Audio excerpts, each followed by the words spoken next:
Buongiorno a tutti cari amici, oggi iniziamo con una domanda. Siamo in questa posizione e il bianco gioca cavallo per G6. La domanda è: ricattureresti il cavallo con l'alfiere o con il pedone H?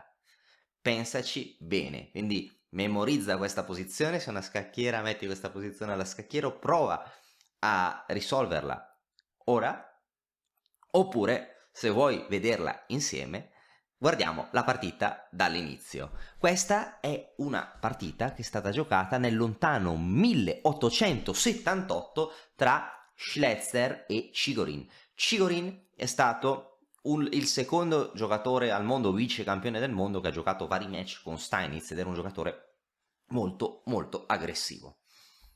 La partita è iniziata quindi siamo a San Pietroburgo 1878, Schlesser contro Chigorin, si gioca E4, E5, cavallo F3, F5. Questa apertura è il cosiddetto gambetto lettone. Il gambetto lettone è una variante minore, normalmente il nero gioca a cavallo C6 oppure cavallo F6. Tale gambetto è anche conosciuto con il nome di controgambetto greco, perché è stato inventato in realtà già da Gioacchino Greco nel 1620, non si sa, intorno al 1620, non si sa perché poi ha preso il nome di gambetto lettone, perché è stato giocato da alcuni giocatori lettoni secoli più tardi, probabilmente perché Gioacchino Greco ha già inventato troppe cose, no? Il dono greco, il trucco greco, sono già troppe cose collegate a lui, e quindi ecco, questo gambetto lettone può essere un'arma devastante se noi non sappiamo come confutarlo.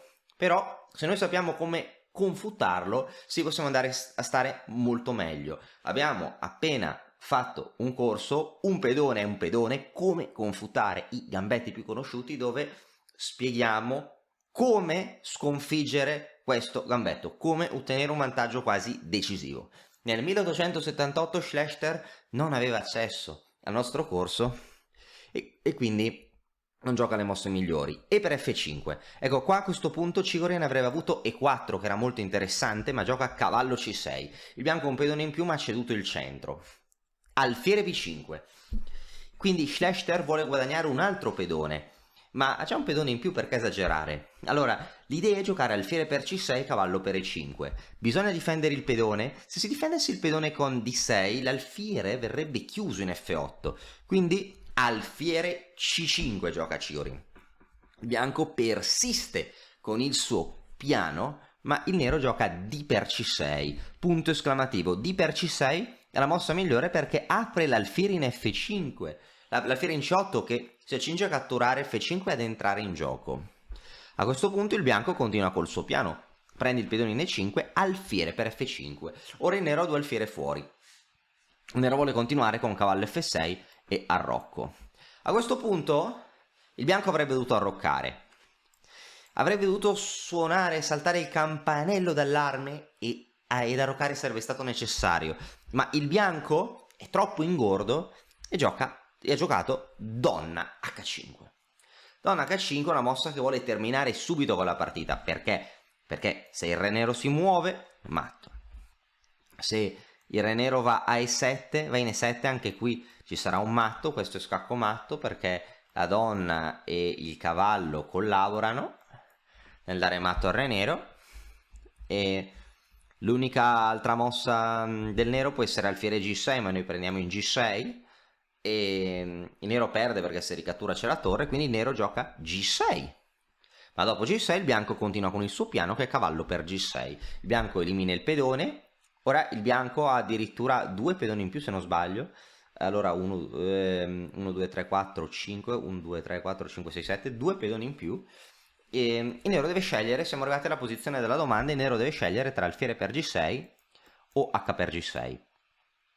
Allora, che mossa avete scelto? La mossa corretta è la mossa giocata da Chigorin, che è H per G6, due punti esclamativi. Allora, alfiere per G6 è sbagliata, perché? Perché dopo donna per C5 Il bianco cattura uno dei pezzi sviluppati del nero. Il nero ha un piccolissimo vantaggio di sviluppo, ma insufficiente per compensare i due pedoni. L'alfiere è fuori, ma ora il bianco potrà arroccare e lo sviluppo del bianco sarà imparabile. Anzi, il re nero sarà scoperto. Al nero appunto mancano i pedoni non solo per un finale, ma anche per difendere il re. La posizione del bianco è completamente vinta. Il nero gioca H per G6. Perché H per G6? Perché sacrifica altri 2 punti di materiale, sacrifica quindi 4 unità di materiale, ma potrà mobilitare velocemente le sue forze. Donna per H8, che era l'idea del bianco. Ecco, a questo punto ci sono 6 punti in attacco, il cavallo in presa, ma la donna in H8 è alquanto fuori gioco. La donna in H8 è fuori gioco, la torre nera non gioca, quindi donna E7, 2 punti esclamativi. La donna fa pressione sulla colonna e gli alfieri sulle diagonali. E il re bianco è da solo. Tutti i suoi pezzi sono inermi sulla prima traversa. E la donna è fuori gioco e non può aiutarlo. La partita è persa per il bianco. Su re F1, arrocco lungo.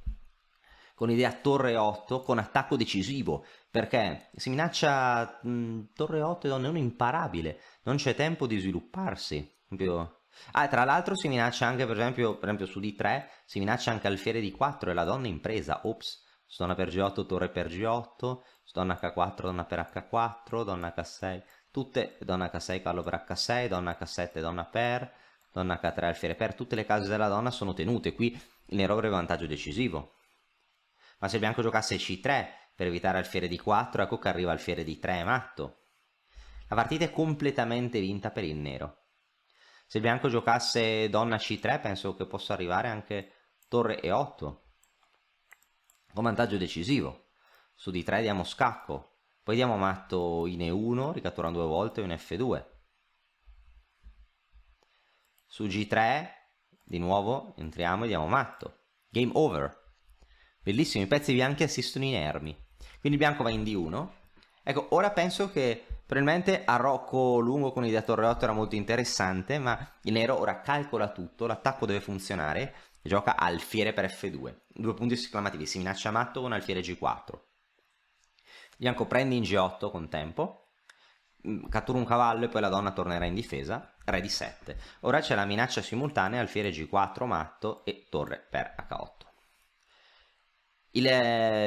A questo punto il bianco porta la donna in C4, ora si difende il matto, e il bianco ora ha la bellezza di una torre in più, ma non ha pezzi che giocano, cioè le 2 torri non giocano, i 2 pezzi non giocano, solo la donna sta giocando, quindi 9 punti in difesa contro 9, 15 punti in attacco e presto 20 punti. 20 punti in attacco vincono. Infatti dopo torre e 8 siamo alla mossa 12, dopo questa mossa il bianco abbandona. Perché il bianco abbandona? La minaccia da re matto in E1, una sorta di matto del corridoio. Su cavallo C3, donna E1, sacrificio di donna e matto. Se il bianco gioca D3, si evita il matto con donna E1, ma si interferisce con raggio d'azione della donna, donna E2 vince. Matto. Su D4, ora il re è una casa di fuga, la donna mantiene il controllo di 2, ma la donna perde il controllo di G4, la donna non può fare tutto. Alfiere G4, re di 2 e matto. Sei alla ricerca di una scacchiera in legno professionale? Vienici a trovare su mattoscacco.com, scoprirai le nostre scacchiere artigianali da torneo. Quindi la partita del bianco è persa. C3 non aiuta perché dopo questa mossa l'alfiere comunque mantiene il controllo di C2 e tornare indietro in F1 non funziona nemmeno per alfiere G4. Quindi dopo torre E8 una vittoria schiacciante del nero. E contro questo gambetto si perdeva nel 1878, si può perdere anche adesso, soprattutto anche partite blitz online oltre che da torneo, quindi raccomando tantissimo di andare a vedere il nostro corso un pedone come confutare i gambetti più conosciuti, perché tratteremo e parleremo anche, anzi nel corso parliamo appunto di questo gambetto e lo demoliamo, così potrete vincere tante partite e ottenere grandi vantaggi in apertura.